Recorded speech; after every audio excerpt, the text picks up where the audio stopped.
আসসালামু আলাইকুম রহমতুল্লাহি ওয়া বারাকাতুহু নাহমাদুহু ওয়া নুসাল্লি আলা রাসূলিল কারীম আম্মা বাদ। ডিয়ার ফ্রেন্ডস, আশা করি প্রত্যেকেই ভালো আছেন। আলহামদুলিল্লাহ, আমিও ভালো আছি।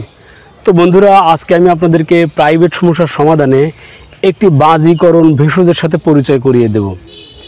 তো বন্ধুরা, সেই ভেষজটি অতি পরিচিত হলেও এর ভিতর যে বাজিকরণ গুণাবলী রয়েছে এটা কিন্তু অধিকাংশ মানুষেরই জানা নেই। তো বন্ধুরা, প্রাইভেট সমস্যার সমাধানে বাজিকরণ ওই সকল ভেষজকেই বলা হয় যে সকল ভেষজ অব্যর্থ মহা ঔষধ হিসেবে ব্যবহৃত হয়। এটি অবশ্যই কার্যকরী হিসেবে প্রমাণিত, তাকেই সাধারণত বাজিকরণ ঔষধ বলা হয়।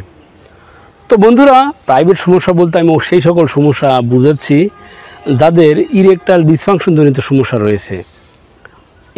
কখনো কখনো একটু শক্ত হয়, আবার দ্রুতই নরম হয়ে যায়। ইন্টারকোর্স করতে করতে মাঝপথে নরম হয়ে প্রাইভেট অঙ্গ বের হয়ে আসে। বন্ধুরা, সেই সাথে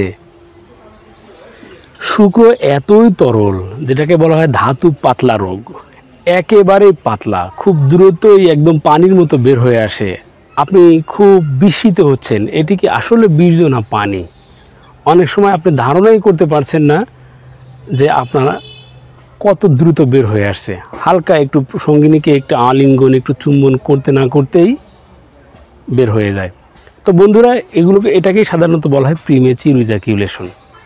তো বন্ধুরা, এই সমস্যার সমাধানে সাধারণত যে সকল বাজিকরণ ভেষজ ব্যবহার করা হয়, এর মধ্যে খুবই সুপরিচিত এবং উল্লেখযোগ্য ভেষজ হচ্ছে তুলসী। আমার হাতের পাশেই দেখতে পাচ্ছেন, এটিকে বলা হয় রাম তুলসী। তো বন্ধুরা, আমাদের বাংলা ভাষায় সাধারণত রাম শব্দটি কিন্তু বড় অর্থে ব্যবহার করা হয়। যেমন রাম ছাগল মানে অনেক বড় একটি ছাগল, বড় প্রাণী। তো সেই হিসেবে এটিকে বলা হয় রাম তুলসী, অর্থাৎ বড় তুলসী। আর ক্ষুদ্র তুলসী নামে একটি তুলসী আছে, আপনার পাশেই দেখতে পাচ্ছেন, এটিকে বলা হয় ক্ষুদ্র তুলসী। তো বন্ধুরা, আপনি সেটি হোক রাম তুলসী হোক ক্ষুদ্র তুলসী, এর শিকড় হলো ব্যবহার্য। তো বন্ধুরা, সাধারণত এগুলো হিন্দু সম্প্রদায়ের বাসায় পাওয়া যায় অধিকারে। তবে এখন সচেতন মুসলিম পরিবারেও পর্যাপ্ত পরিমাণে এই তুলসী বৃক্ষ দেখা যায় বা উদ্ভিদটি দেখা যায়। কারণ এখন আর সেই ধারণা নেই। আধুনিক যুগে সবাই শুধু উপকারিতা খুঁজতে যান যে কোন ভেষজে কোন উদ্ভিদে কি উপকারিতা রয়েছে। এখানে আর কোনো ধর্মীয় ভেদাভেদ করা হয় না। তো বন্ধুরা, এই তুলসীর শিকড়ের মূল আপনার 2 ইঞ্চি পরিমাণ নিয়ে এটি থেতলে নিয়ে এটি সরাসরি সেবন করতে পারেন, আবার আপনি চাইলে পানের সাথেও সেবন করতে পারেন। এর ফলে আমি যে সকল সমস্যার কথাগুলো আমি আপনাদেরকে বললাম, খুব দ্রুতই সমাধান হয়ে যাবে। আপনারা কোশ্চেন করবেন কত দিন সেবন করব এবং সকালে না বিকালে না খালি পেটে।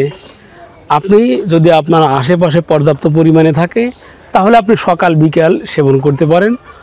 2 ইঞ্চি পরিমাণ নিয়ে শিকড় নিয়ে পানের সাথে সকালে খাওয়ার পরে, রাত্রিতে খাওয়ার পরে সেবন করুন। তো বন্ধুরা, কত দিন সেবন করবেন?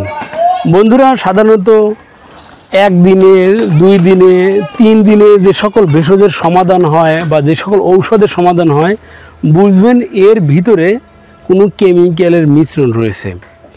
সাধারণত স্থায়ী সমাধানের জন্য আপনাকে 15 থেকে 1 মাস, অনেক সময় আপনার সমস্যার গভীরতা অনুযায়ী 2-3 মাস পর্যন্ত সেবন করা লাগতে পারে।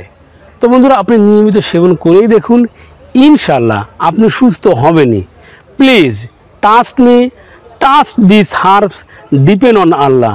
ইনশাল্লাহ আপনি সুস্থ হবেনই। তো বন্ধুরা, এই ছিল আমাদের আজকের আলোচ্য বিষয়। আমার আপনার চারপাশে যে সকল ভেষজগুলো ছড়িয়ে ছিটিয়ে রয়েছে, সেই সাথে আয়ুর্বেদ শাস্ত্রের গুরু রহস্য সম্পর্কে জানতে চোখ রাখুন আপনাদের প্রিয় ইউটিউব চ্যানেল অল টাইম ওকেতে।